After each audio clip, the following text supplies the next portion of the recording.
Hey, how's it going, guys? It's Ace of Gaming here. Today is going to be a game discussion. I'll be talking to you guys about one of my favorite turn-based strategy games, or to put it in a better way, one of my all-time favorite video games. And that's Pacific Theater of Operations 4, just simply known by its initials, P.T.O IV. This is a historical World War II turn-based strategy game, developed and published by Koei. I think I said that right. But they released 3 games of this series from 93 to 2002 on 4 consoles. First one in 93, just simply P.T.O. That was released on the Sega Genesis and Super Nintendo. I do have the Genesis version in my collection. I really love the cover art on these P.T.O games, so cool. Then came P.T.O II in 95 for the Super Nintendo and Sega Saturn. Since I don't have either one of those consoles, I don't have the game, unfortunately. Then lastly came P.T.O IV in 2002. This was only released on the PS2. Now you pretty much play as 4 different, choose from 4 superpowers, I should say. The US, Great Britain, Japan, and Germany. Germany is the weakest since they don't have any carriers. But it's a very addicting game. Good gameplay. Graphics are pretty good for PS2 game. No complaints there. 2 different gameplay modes: scenario or campaign. Scenario, you can just play out the battle in midway or something like that. Or a full campaign. You can start the war September 39, outbreak of World War II, or December 41 when Pearl Harbor was attacked. Which in this game, you just simply declare war. There's no attack on Pearl Harbor.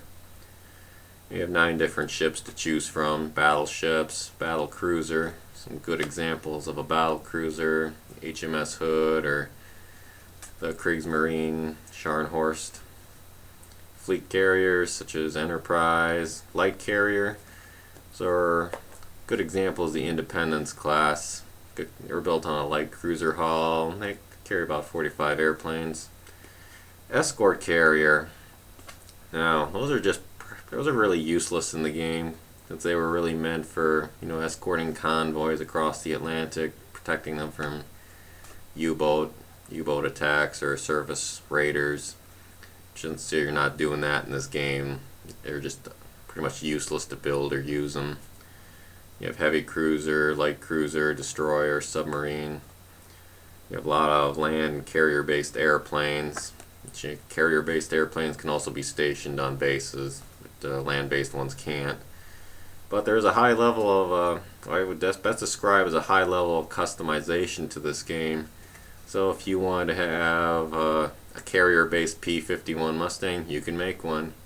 Or even better, if you wanted to have like a Japanese Zero fighter for the US Air Force, well, you can make one. Or even ships too.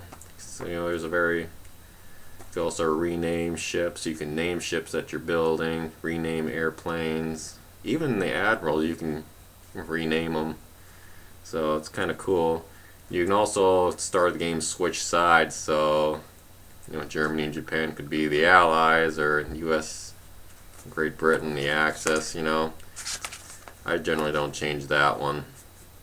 And I've always played as the US. I've tried playing as Germany once. Since you have very limited resources, very few capital warships or heavy surface warships. If you lose those, then there's not much hope. You can't really rely on your U-boats all the time, because submarines cannot capture bases. You have to have surface ships to do that. Now you can have up to 3 battle groups, 16 ships each. I generally like to compose them of 3 fleet carriers surrounded by 3 battleships, 2 heavy cruisers, 2 light cruisers, and a screen of 6 destroyers. I always appoint at least 3 admirals per battle group. Usually 2 on a carrier, 1 on a heavy cruiser. There's 3 admirals who have high enough rank they can have a battleship as their flagship. Now you only have 7 carriers at the start of the war. You got Lexington, Saratoga, the Ranger, Yorktown, Enterprise, and Hornet. I generally recommend building 2 Wasp-class ships. right when you start the game, because you will have them ready for the time of your first battle. I always like to go in with at least 9 fleet carriers per battle and make sure you protect them. So protect your carriers at all costs. So they start taking heavy damage, pull them out.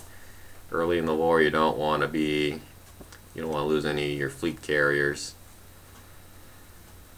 But so say you're interested in buying a copy of P.T.O IV, what would you expect to pay for? Now, the copy I have here, I bought this years back, but this game's always been pretty scarce, hard to find ever since it's been released. I paid over $60 for my copy, and that was used. It's something that you'll rarely find at like your local video game store, and even on eBay. You maybe only see several copies of it for sale at a time. But the good news is the price has dropped, so if you're looking, you can get a good deal on a used complete copy of P.T.O IV for right around $20. But if you're looking for, say, a brand new factory sealed copy, you're gonna have to open up your wallet for that one. You can expect to pay right around $100 for a brand new factory sealed copy. You do see those every now and then pop up on eBay. But this concludes my game discussion video for Pacific Theater of Operations 4. I hope you guys enjoyed the video. Thanks for watching. I'll see you guys later.